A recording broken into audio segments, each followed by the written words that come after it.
বেশি বেশি নাফরমানি করে, কথা সত্য কিনা বলেন? স্বামীর বেশি নাফরমানি করে, এই জন্য আল্লাহ পাক রাসূল তাদেরকে জাহান্নামের মধ্যে বেশি দেখছেন। আল্লাহ রাসূল সাল্লাল্লাহু আলাইহি ওয়াসাল্লাম এক হাদিস শরীফের মধ্যে বলেন, যেই নারীরা তাদের স্বামীর শুকর করে না, কৃতজ্ঞতা প্রকাশ করে না, আল্লাহ পাক তাদের দিকে তাকান না। নাউযুবিল্লাহ মিন যালিক।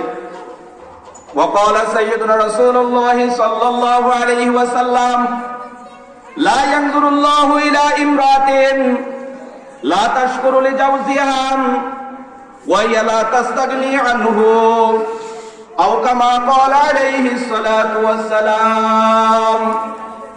রাসূল বলেন, ওই দুনিয়ার নারীরা তোমরা শুনো, আল্লাহ পাক রব্বুল আলামিন ওই নারীর প্রতি তাকান না যেই নারী তার স্বামীর কৃতজ্ঞতা প্রকাশ করে না।